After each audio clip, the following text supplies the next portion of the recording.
A woman 4 months pregnant sinks to her knees on the cold laminate floor of the apartment she once called home.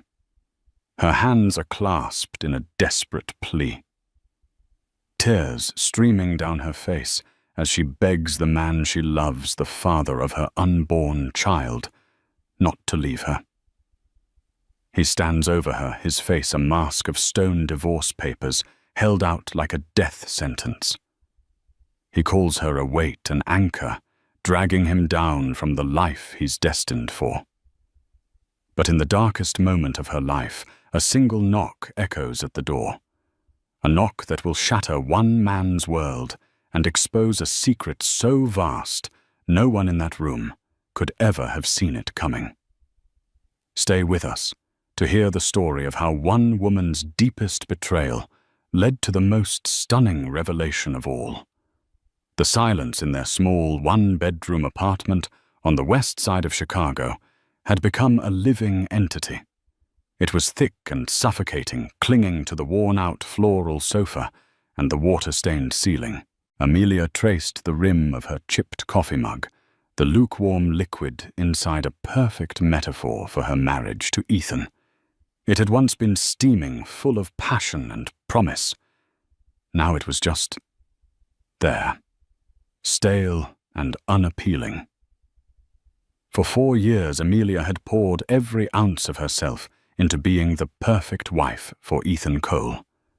She'd learned to cook his favorite meals, ironed his shirts to a perfect crisp, and celebrated his every minor victory at the mid-level investment firm Sterling Cooper, as if he'd just conquered Wall Street. She believed in him with a ferocity that bordered on naive. He was her brilliant, ambitious husband, destined for greatness. She was just Amelia, the quiet girl from a small town who had gotten lucky, or so she had led him to believe. Lately, however, Ethan's ambition had curdled into something bitter and resentful. He came home later, his excuses for networking dinners becoming more frequent and less detailed. The easy laughter they once shared had been replaced by his sharp criticisms about the apartment, about her simple clothes, about her lack of influential friends. The worst of it came from his mother, Margaret Cole, a woman who wore her disappointment in Amelia like a prized diamond necklace. Every Sunday dinner was a trial by fire. Amelia, darling, Margaret had said just last week, pushing a piece of dry roast beef around her plate. I saw that Isabella Vance is back in town. Her family practically owns the Gold Coast. Ethan used to have a little crush on her in college, you know. A man needs a wife who can elevate him, who can open doors. It's a shame some people are just doors themselves, closed ones. Amelia had simply smiled her hand instinctively, going to her stomach where a secret fluttered. She was 4 months pregnant. She hadn't told him yet. She was waiting for the right moment, a moment of joy that might mend the growing cracks in their life. She imagined his face lighting up, the old Ethan returning as he realized they were starting a family. That hope was the only thing keeping her warm in the chilling silence of their home. Tonight, the silence broke. Ethan walked in, not even bothering to loosen his tie. He threw his leather briefcase onto the armchair, the sound making Amelia jump. He didn't look at her. He walked to the window and stared out at the flickering city lights, his back a rigid wall of contempt. "We need to talk, Amelia," he said, his voice devoid of any warmth. "I was just about to start dinner," she offered, her voice small. "I got that steak you like. I'm not hungry." He turned around, and his eyes were like chips of ice. The man she had loved, the man who had once written her poetry on napkins, was gone. In his place stood a stranger. "This isn't working," he said, the words clipped and final. "Any of it." Amelia's heart began to hammer against her ribs. What do you mean?" "Ethan, Is it work? Did something happen?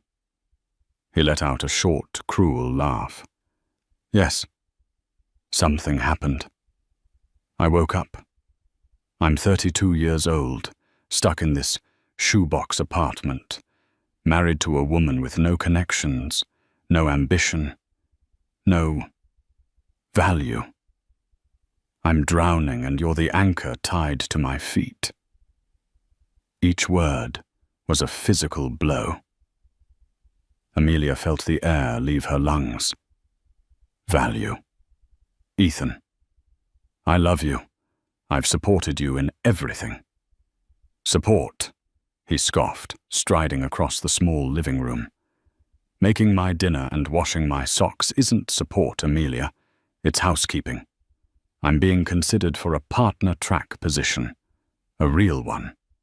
The kind of position that requires a certain image, a certain type of wife. He stopped in front of her, looking down at her, as if she were a piece of furniture he was about to discard. I want a divorce. The two words hung in the air, monstrous and unbelievable.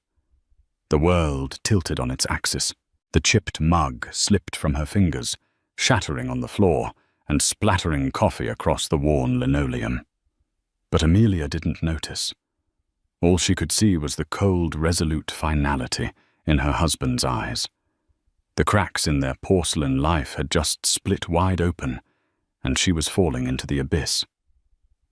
No, she whispered, shaking her head in disbelief. No, you can't mean that. We can fix this. There's nothing to fix, he said coldly. I've already spoken to a lawyer. The papers are drawn up. It was then, in that moment of absolute devastation, that her secret came tumbling out, not as a joyful announcement, but as a desperate, last-ditch shield. Ethan, you can't, she cried, her voice breaking. You can't. I'm pregnant. For a fleeting second, a flicker of something unreadable crossed Ethan's face. Shock. Maybe. But it was extinguished as quickly as it appeared, replaced by an expression of profound irritation, as if her pregnancy was not a miracle, but a poorly timed inconvenience. You're what he asked, his voice low and dangerous. Pregnant Amelia repeated, a fresh wave of tears blurring her vision. She stood up, her hands protectively, cradling her still flat stomach. I'm 4 months along. We're going to have a baby, Ethan. A family.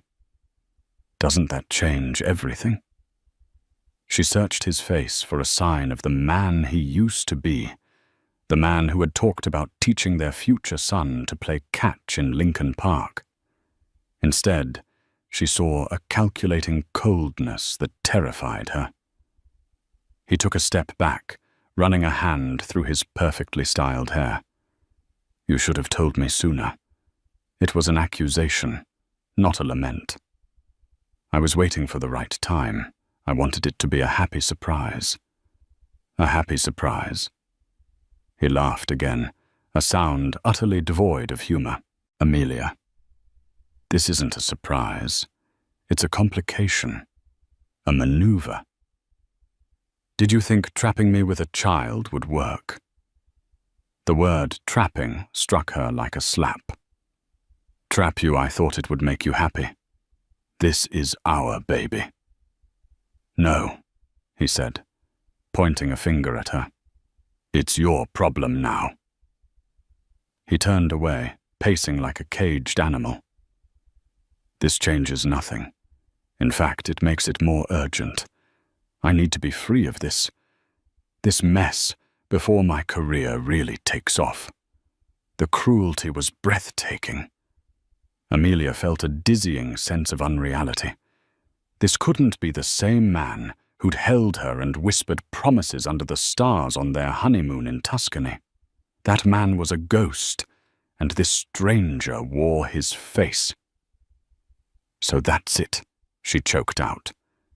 You're just going to abandon us. Your child. I'll pay child support, he said dismissively, as if discussing a utility bill. Whatever the state mandates, a clean break is better for everyone. You can go back to wherever it is you came from. Some quaint little town in the middle of nowhere, right? You'll be fine. The condescension in his voice was the final straw. The part of her that had been desperately clinging to hope finally shattered. She saw him clearly now, not as her husband, but as a man whose ambition had consumed his soul. Over the next week, the apartment became a war zone. Ethan moved into the spare room, which was barely a closet, and their interactions were clipped and hostile. He spoke to her, only to demand when she would be signing the papers he'd had couriered over. They offered a pittance, a one-time payment of $10,000 to help her get back on her feet. It was an insult, a clear message of how little he valued their 4 years together. Amelia's only solace was her daily phone call with her best friend, Clara, a sharp-witted nurse who had never trusted Ethan. "He's a snake," Amy Clara said, her voice laced with fury. "A social-climbing viper. $10,000. After you put him through the last 2 years of his MBA program, working that awful waitressing job. He's garbage." "But what do I do, Clara?" Amelia sobbed into the phone. "I have nothing. He was my whole life." "No, he wasn't. He was a chapter. A terrible, poorly written chapter. You are so much more than his wife. You need to fight him. Get a lawyer." But Amelia couldn't. The thought of fighting, of the ugliness of a legal battle while carrying their child, felt insurmountable. She was exhausted, heartbroken, and terrified. All she wanted was for this nightmare to be over, for the old Ethan to walk through the door and tell her it was all a horrible mistake. The final devastating blow came on a rainy Tuesday. Amelia had been feeling sick all morning and was lying on the sofa when Ethan came home in the middle of the afternoon. He wasn't alone. With him was Isabella Vance. She was everything Amelia wasn't. Tall, impossibly chic in a Burberry trench coat, with blonde hair, styled in a way that screamed money. Her smile was polished and predatory as she surveyed the shabby apartment with open disdain. "Ethan, darling, this is charmingly rustic," Isabella said, her voice dripping with condescension. Ethan didn't even look at Amelia. "It's a temporary setback. Isabella is helping me look at condos on the Gold Coast." Amelia pushed herself up, her heart a leaden weight in her chest. "What is she doing here?" "Ethan, Isabella is my future, Amelia," he said, finally turning to face her. His arm was now wrapped possessively around Isabella's waist. "She understands my world. She's part of it. Her father, a managing partner at Vance Capital, is very interested in my career trajectory." Isabella looked at Amelia's slightly rounding stomach with a look of pure disgust. "I heard about your situation," she said, as if Amelia had a contagious disease. "Ethan has been so stressed. It's terribly unfair of you to burden him like this at such a pivotal moment in his life." The audacity of the woman, standing in her home beside her husband, lecturing her on fairness. A hot, unfamiliar anger began to burn through Amelia's grief. "You need to leave, Amelia," said her voice trembling but firm. Isabella just laughed. "Oh, I think it's you who'll be leaving, dear. Now be a good girl and sign the papers. Ethan and I have dinner reservations at Alinea." Ethan walked over to the coffee table and slapped the divorce papers down. "Sign them, Amelia. It's over. Stop making this so pathetic and dramatic." Pathetic. The word echoed in her ears. He saw her love as pathetic, her pain as dramatic, her child as a burden. She looked from his cold, impatient face to Isabella's smug, triumphant one. They were a matched set. Two predators who had just cornered their prey. And in that moment, Amelia knew that begging wouldn't work. Pleading was useless. The man she had married was truly gone, and in his place was a monster. The rain outside lashed against the windows, a furious, weeping sky that mirrored the storm inside Amelia's heart. Isabella and Ethan stood there, an unholy alliance of privilege and cruelty waiting for her surrender. The sight of them together in her home, discussing their future while systematically dismantling hers, was a unique form of torture. "Just sign it. Amelia." Ethan repeated his voice, tight with annoyance. He tapped his expensive watch. "We're going to be late." Amelia's gaze fell to the papers on the table. Dissolution of marriage. Ethan Cole and Amelia Cole. The words were so clinical, so sterile, for something that felt like an amputation of the soul. Beside it lay a pen, sleek and silver, an instrument of execution. She sank to her knees.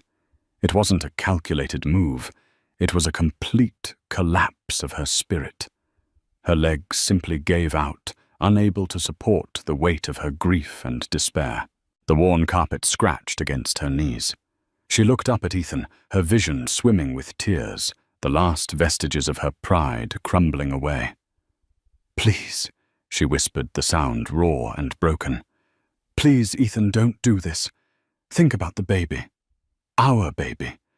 How can you look at me, at our life together, and just throw it away for her?"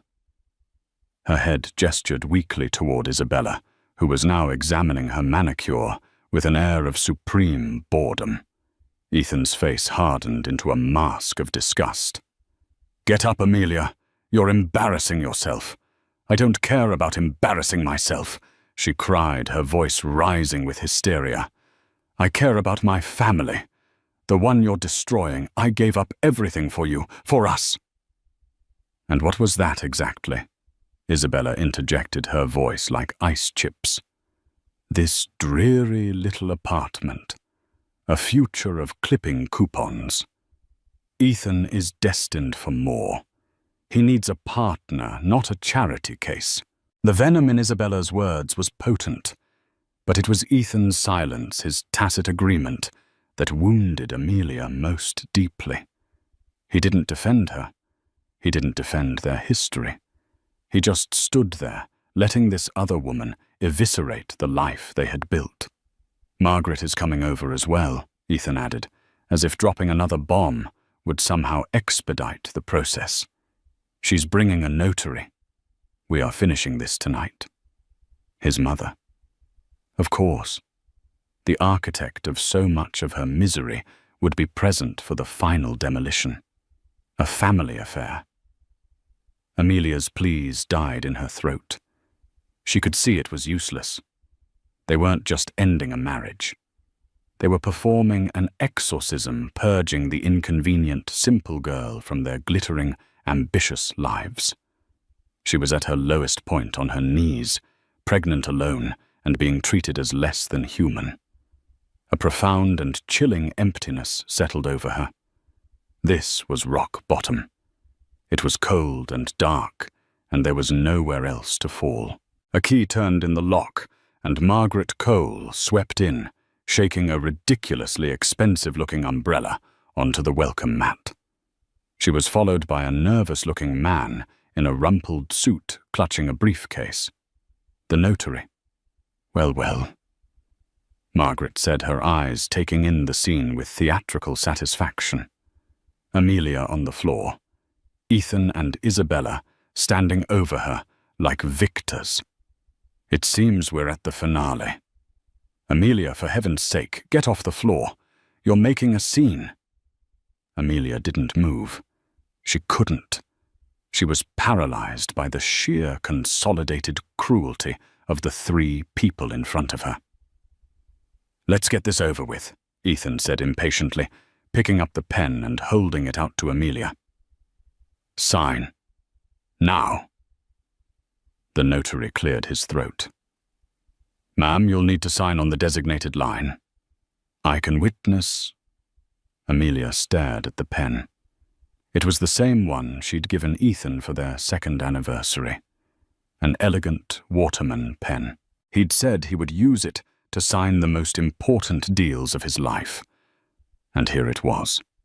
Something inside her, a tiny flickering ember that had been all but extinguished, suddenly glowed with a spark of defiance. It wasn't a roaring flame of anger yet, but a quiet, firm refusal to be utterly annihilated. She had begged. She had pleaded. She had offered her heart, and they had stomped on it with designer shoes. She would not, she decided, give them the satisfaction of signing her own execution order while they watched. Slowly, shakily, she pushed herself to her feet. Her hands were still trembling, but her gaze was steady as she looked at Ethan. "No," she said. The word was quiet, but it resonated in the silent room with the force of a shout. Ethan's jaw tightened. "What did you say I said no? I will not sign these papers tonight. Not like this." Margaret scoffed. "Oh, don't be ridiculous, child. What difference will a day make? You're just delaying the inevitable." Maybe Amelia said, her voice gaining a sliver of strength she didn't know she possessed. "But I will not be bullied into signing away my life by the three of you in my own home. You will all have to leave." Isabella laughed out loud. "How quaint. She's developed a spine." "A little too late, wouldn't you say?" "Darling." She purred at Ethan. "This is still my name on the lease," Amelia Ethan threatened, taking a menacing step closer. "My home. You will sign, or I swear I will make your life a living hell. You will walk away with nothing but the clothes on your back." The threat hung in the air. The notary shuffled his feet nervously. Margaret looked on with a smug smile, confident in her son's power. Amelia felt the terror coiling in her gut again. He could do it. He would. He had no conscience left. She was trapped, utterly and completely trapped. The brief spark of defiance guttered, and the cold de foudre washed over her once more. She reached a trembling hand toward the pen, her will finally broken. And then a knock echoed at the door. It wasn't a polite tap. It was a loud, authoritative, three-part rap that commanded attention. Everyone froze. They weren't expecting anyone else. "Who the hell is that?" Ethan snapped, annoyed by the interruption. He stomped over to the door and yanked it open. Standing in the hallway was a man who seemed to take up all the available space. He was tall, impeccably dressed, in a dark, tailored suit that probably cost more than their apartment's rent for a year. He had a shock of silver hair, a face carved from granite, and eyes the color of a stormy sea. He radiated an aura of immense power and zero tolerance for nonsense. Behind him stood a younger, equally well-dressed man, holding a leather portfolio. Ethan stared, momentarily speechless. "Can I help you?" he asked, his tone of aggressive annoyance softening into confusion. The man's piercing gaze swept past Ethan, past Margaret and Isabella, and settled on Amelia. His hard expression softened for a fraction of a second, a deep and ancient pain flashing in his eyes. "I'm looking for my daughter," the man said, his voice a low, resonant baritone that filled the small apartment. Amelia Sinclair. The name dropped into the room like a 10-ton weight. "Sinclair. Ethan's face went blank with confusion. Sinclair. Her name is Cole. Amelia Cole. He glanced back at Amelia as if she could explain the presence of this imposing stranger. Margaret's brow furrowed. The name Sinclair tickled a part of her brain associated with Forbes magazine covers and the financial news network that droned on in the background at her country club. She couldn't quite place it, but it felt significant. Isabella Vance, however, went rigid. Her face, moments ago so smug and condescending, paled to the color of chalk. Her eyes widened in dawning horror. She knew exactly who this man was. Everyone in her world knew. The man ignored Ethan completely. His gaze locked on Amelia. "Are you all right, sweetheart?" he asked, the gravelly voice, now softened with a paternal concern that was so foreign in that room it felt like a different language. Amelia could only nod, tears welling up in her eyes again, but this time they were tears of relief. A dam of unspoken history, of pride and pain and estrangement was breaking inside her. "Dad." She whispered the word, barely audible. The collective gasp in the room was sharp and audible. Ethan whipped his head back and forth between the Titan in the doorway and his weeping, pregnant wife. "Dad, what is he talking about? Your father is a retired school teacher from Ohio. You told me he died 2 years ago. I lied," Amelia said, her voice shaking but clear. "I lied because I was ashamed. Not of him, of myself. We were estranged. I didn't want his name, his money, or his influence to be a part of our life. I wanted you to love me, Ethan. Just me." The man in the doorway finally turned his cold, analytical gaze upon Ethan. It was like being pinned by an entomologist studying a particularly repulsive insect. "So you're Ethan Cole," he said. It wasn't a question. It was a verdict. The mid-level analyst who thinks he's a kingmaker. He stepped into the apartment, and the room seemed to shrink around him. The man behind him, his lawyer, Mr. Davies, followed silently and closed the door, shutting them all in. You're Arthur Sinclair." Isabella stammered, her voice a squeak. "Of Sinclair Global." Margaret Cole's jaw dropped. Now she remembered. Arthur Sinclair, the legendary reclusive billionaire, a ruthless titan of industry who had built a global empire from nothing. He was spoken of in hushed, reverent tones. His net worth was a figure with at least 10 zeros. He didn't just own companies, he owned entire sectors of the economy. Her son, her ambitious partner-track son, had been married to the daughter of Arthur Sinclair for 4 years, and had been in the process of divorcing her for a paltry $10,000. The sheer catastrophic stupidity of it was so immense, Margaret felt suddenly faint. She stumbled back and sank onto the arm of the sofa. Ethan looked as if he'd been struck by lightning. His face was a grotesque tableau of shock disbelief and a rapidly dawning, sickening realization of the magnitude of his mistake. He looked at Amelia, really looked at her for the first time in months. Not as his simple, burdensome wife, but as the hidden heiress to a fortune beyond his wildest dreams. The woman he had just called a weight and an anchor. Arthur Sinclair's eyes swept over the cramped apartment, taking in the worn furniture, the shattered mug on the floor, and the divorce papers on the coffee table. His expression grew darker with every detail. "It seems I've arrived at an opportune moment," he said, his voice dangerously calm. He walked over to the coffee table and picked up the papers. He scanned the settlement page, his lip curling in utter contempt.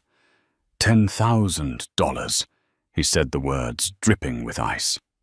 You're divorcing my pregnant daughter, and you value her, and by extension, my grandchild, at $10,000. He tore the papers in half, then in quarters, the sound of ripping paper like gunshots in the silent room. He let the pieces flutter to the floor, like confetti at a funeral. The divorce is off the table, he announced. Or more accurately, we will be proceeding with a divorce, but on our terms. Mr. Davies. The lawyer stepped forward and opened his leather portfolio. Mr. Cole. He began, his tone crisp and professional pursuant to Illinois state law, given the duration of the marriage and the circumstances you have manufactured. Mrs. Cole, or rather Ms. Sinclair, is entitled to 50% of all marital assets. Furthermore, given the emotional distress and the bad faith you have exhibited, we will be petitioning for significantly more. Ethan finally found his voice, a strangled, desperate sound. Wait, Amelia. Honey, this is all a misunderstanding. I was stressed. I didn't mean any of it.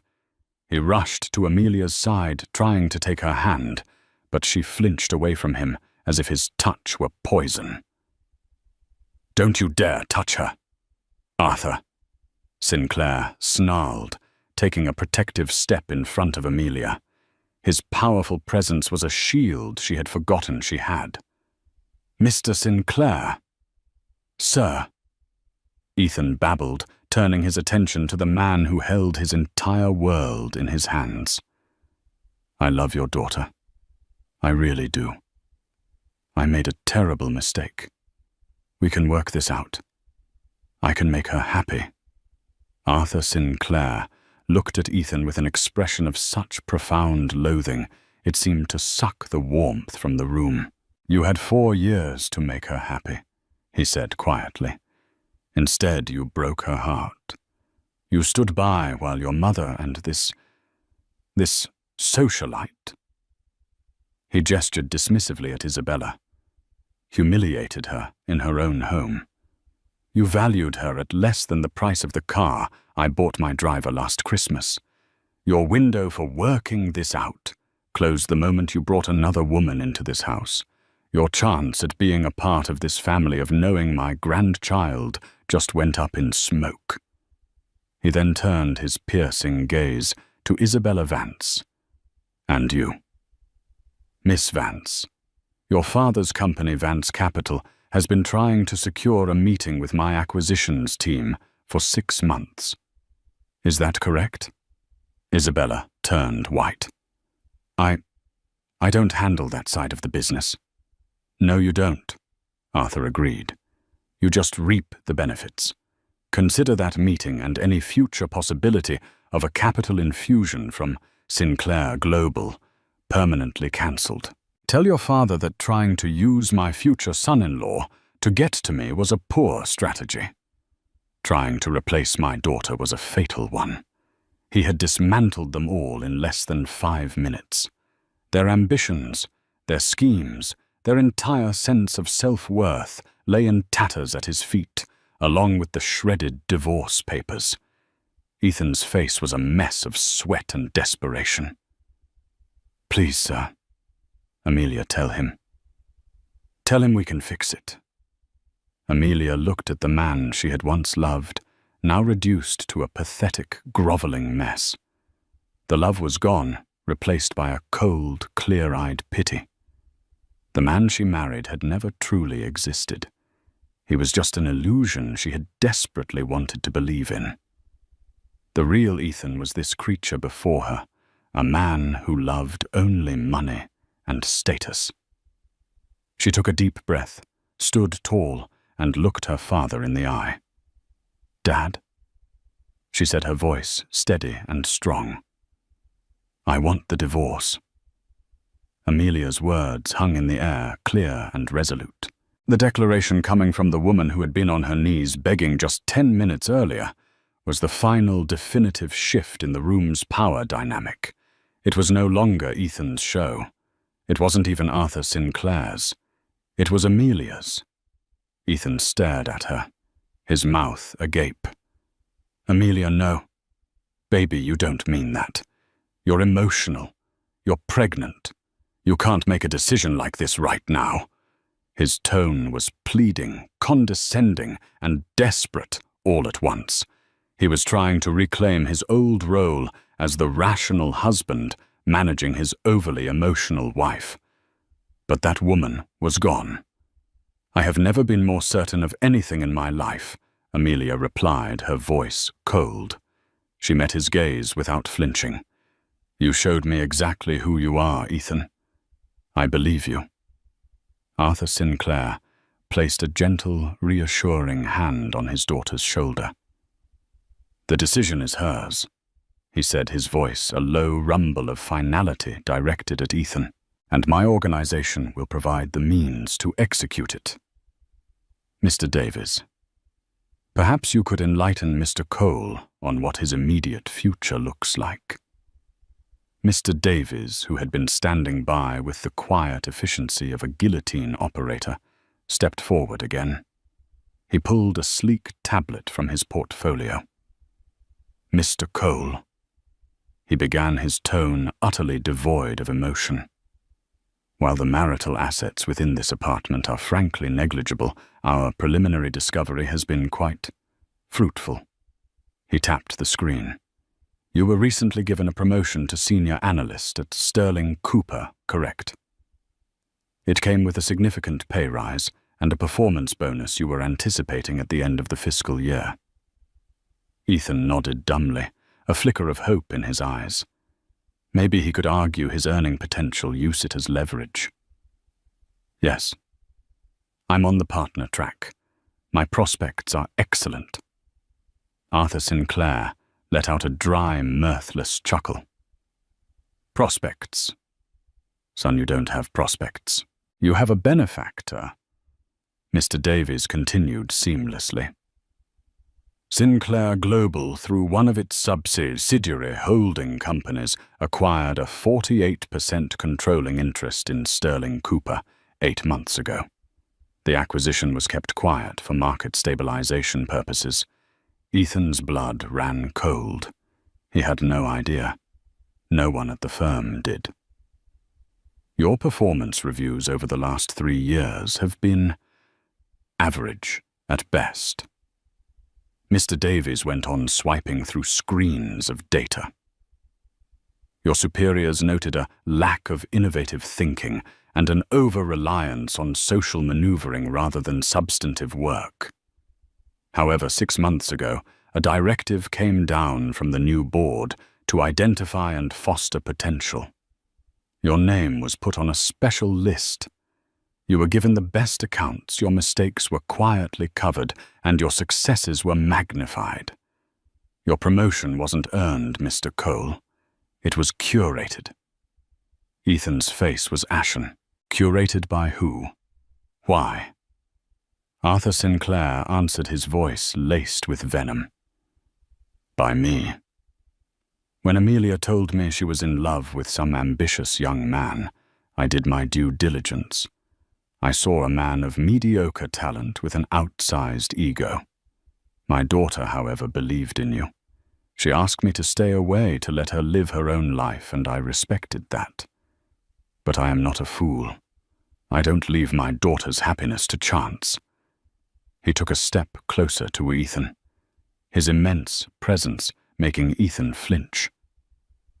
"So I created a test. I bought your company. I paved a golden road for you, removing every obstacle. I wanted to see what kind of man you would become when you thought you were succeeding on your own merit. Would you become a grateful, loving husband to the woman who believed in you from the start? Or would you reveal yourself to be the worthless, social-climbing parasite I suspected you were?" He paused, letting the weight of his words sink in. "You have answered my question most definitively. Margaret Cole made a small, strangled sound. Her son, her brilliant boy, wasn't a rising star. He was a lab rat in a billionaire's experiment. Mr. Davies delivered the coup de grace. As of 9:30 a.m. tomorrow morning, Sterling Cooper will be undergoing a corporate restructuring. Your position is being eliminated. The performance bonus is of course rescinded. And as you signed a 5-year lease on your new BMW, based on your projected income and used company credit for several non-business-related expenditures. He glanced pointedly at Isabella.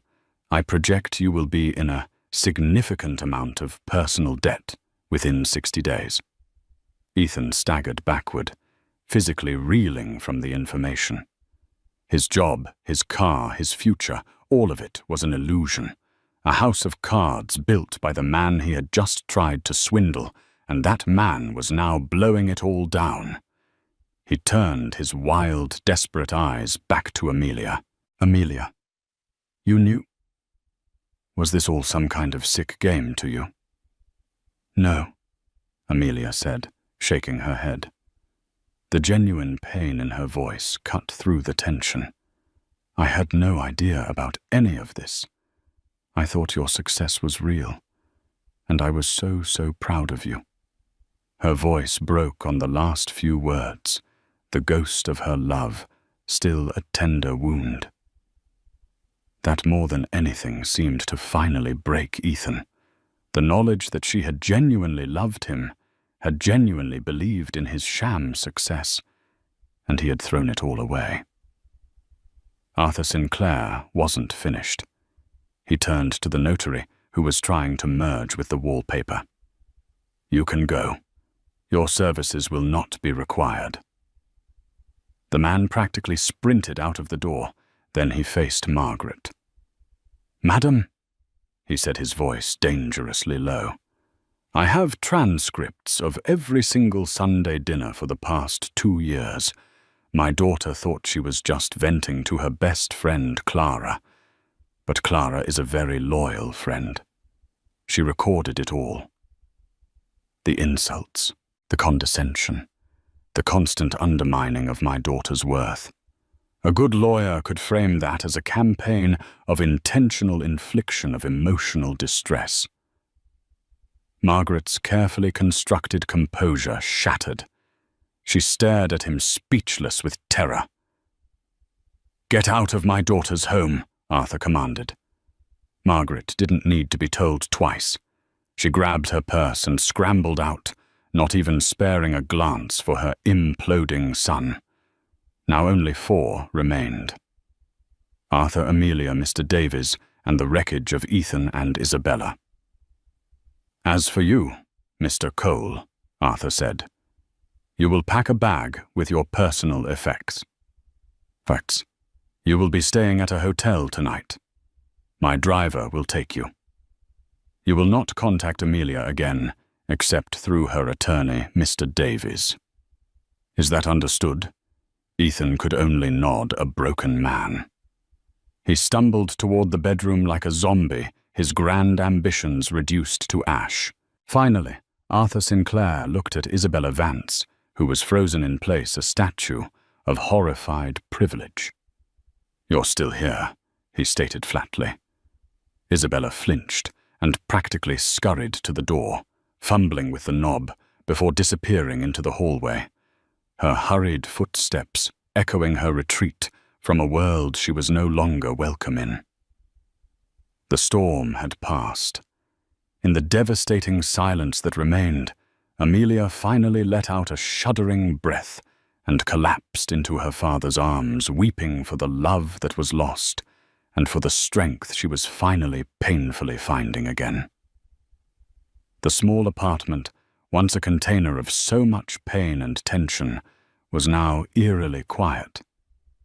The lingering scent of Isabella's expensive perfume and the faint, acrid smell of Ethan's fear were all that remained of the confrontation. Ethan had emerged from the bedroom minutes later, pale and silent, carrying a single duffel bag. He didn't look at Amelia. He couldn't.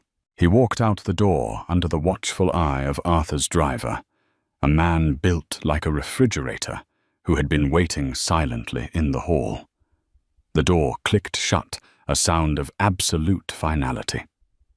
Amelia was sitting on the worn-out sofa, a warm mug of tea that Mr. Davies had somehow produced cradled in her hands. Arthur Sinclair sat beside her, not crowding her, but his presence was a solid, comforting wall. For the first time in years, she didn't feel like she had to be strong, because he was strong enough for both of them. "I'm sorry, Dad," she whispered, staring into the tea. "I'm so sorry I shut you out. I was stubborn and stupid." Arthur sighed a deep, weary sound. He reached over and gently took her hand. His own was large and calloused, the hand of a man who had built things and destroyed them. "You were in love, Amelia. You wanted to build a life on your own terms. There is no shame in that. The shame belongs to the man who couldn't see the value in the gift you gave him." They sat in silence for a moment, the old, painful chasm between them slowly closing. "You bought his company?" she finally asked, a note of disbelief in her voice. "You really did all that I did," he admitted. "When you cut off the trust fund you were supposed to receive on your 25th birthday, you told me you never wanted a dime of my money to influence your life. I honored that. But I have an entire corporate intelligence division at my disposal. I wasn't going to let you face the world completely unprotected." I watched him. I saw his resentment grow as his own meager talents couldn't match his ambitions. I saw him looking at you, not with love, but as an obstacle. The experiment was my last-ditch effort. I gave him the world on a silver platter to see if he would share it with you. He chose to try and trade you in for a shinier model instead. The cold, calculated nature of it was terrifying, but it was also born from a fierce, protective love she had forgotten the feeling of. Mr. Davies cleared his throat softly. "If I may, Ms. Sinclair," he said, pulling out a folder, "we should discuss the next steps. Your father has already taken the liberty of securing a new residence for you at the Four Seasons Residences, a 3-bedroom suite.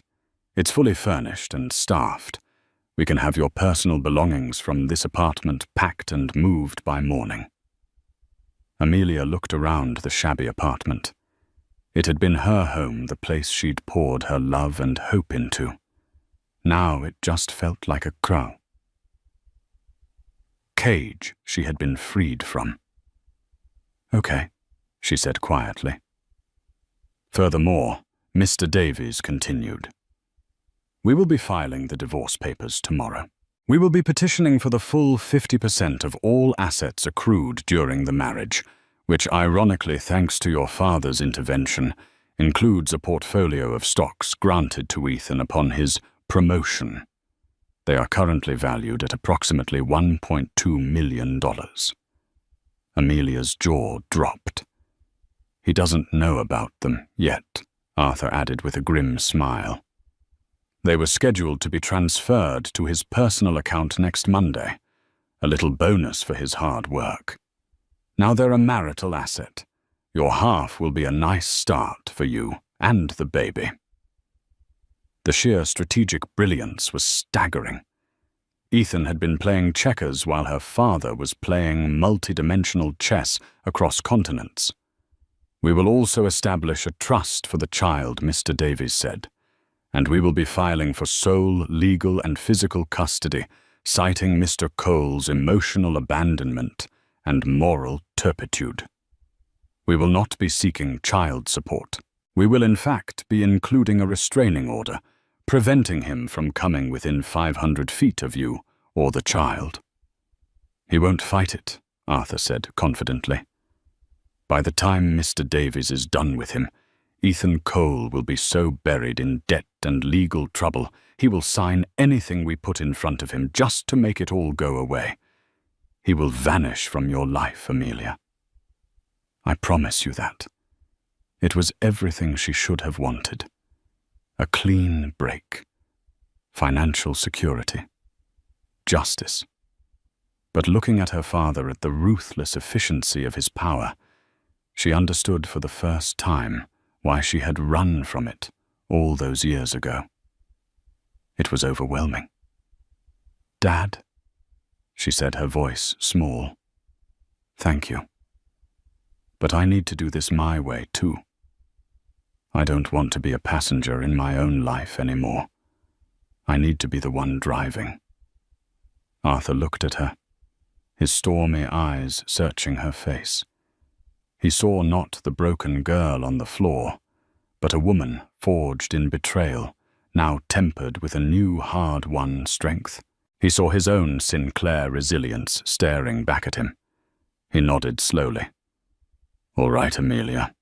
You're the boss. What do you want to do?" "I want that half of the stock portfolio," she said, a new firmness in her voice. "Not because I want the money, but because he worked for it, thinking it was his ticket away from me. There's a poetry in that. I want sole custody, and I want the restraining order. But I want to write him a letter. One final letter.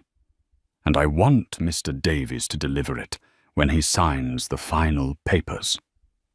Mr. Davies raised an eyebrow. "A letter, Ms. Sinclair?" "Yes," she said. "Some things can't be said by lawyers.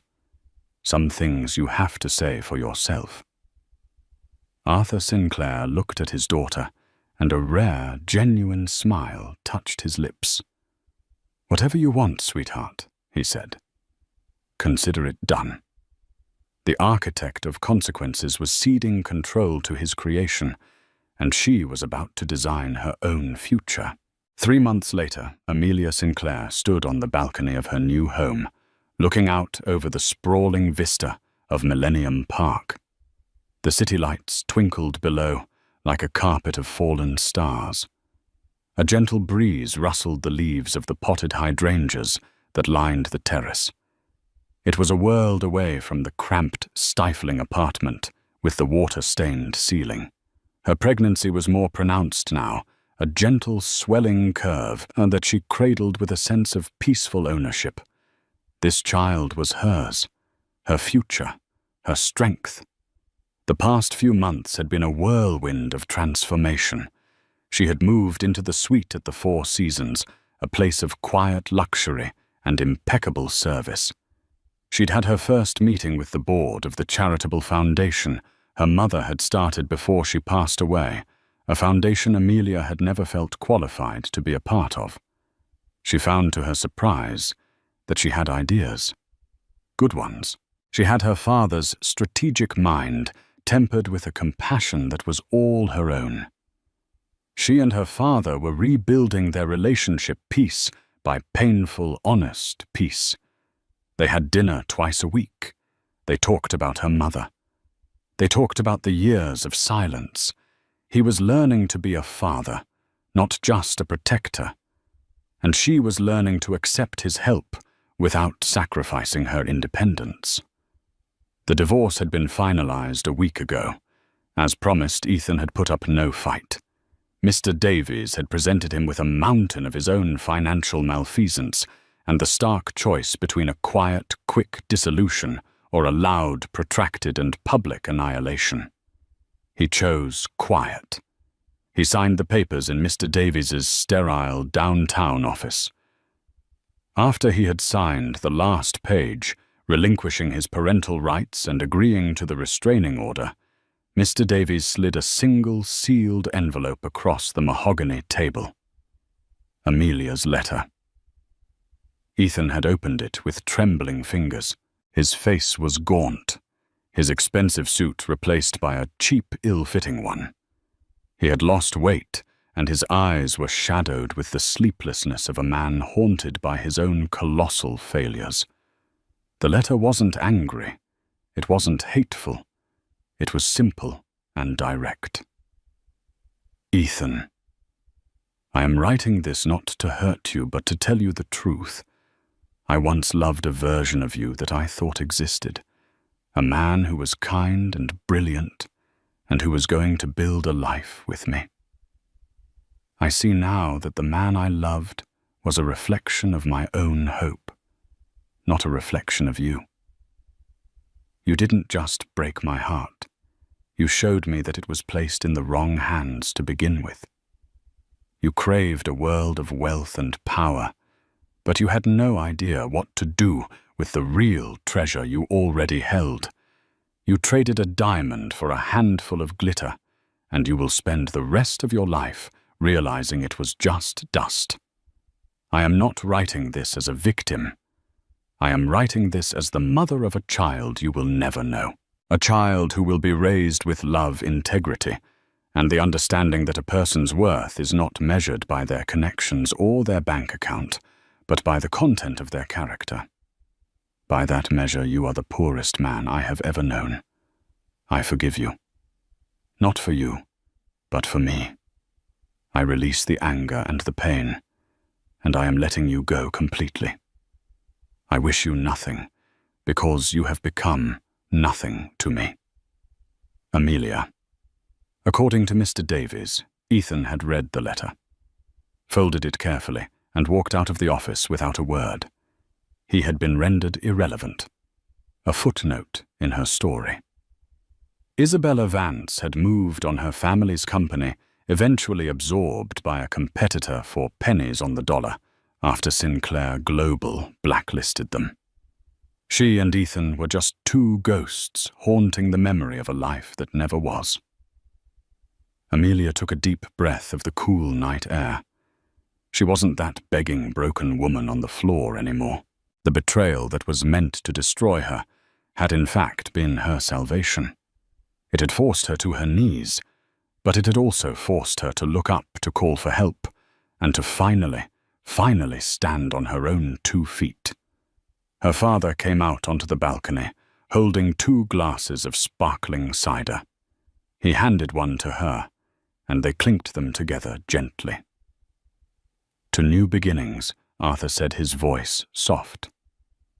To new beginnings, Amelia agreed, a genuine smile gracing her lips. She wasn't just Amelia Cole, the discarded wife. She wasn't just Amelia Sinclair, the billionaire's daughter.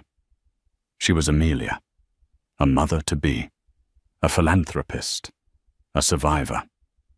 And for the first time in a very long time, she felt completely, unshakably whole. The view from up here was breathtaking, and she knew with every fiber of her being that this was just the beginning. Amelia's story is a powerful reminder that our lowest moments do not have to define us. The betrayal that brought her to her knees was the very thing that reconnected her with her family, and most importantly, with her own incredible strength. She transformed from a woman who felt she had no value into a woman who understood her immense worth had nothing to do with money or a man. Her journey teaches us that sometimes the most painful endings are just doorways to beautiful new beginnings, and true power lies in choosing to stand up not for revenge, but for yourself and the future you deserve. Have you or someone you know ever faced a betrayal that ultimately made you stronger? What does it mean to truly know your own worth? Share your thoughts and stories in the comments below. We read every one. If this story touched your heart, please give it a thumbs up. Share it with someone who might need to hear it. And don't forget to subscribe to our channel for more real-life stories that will inspire and move you. Thank you for listening.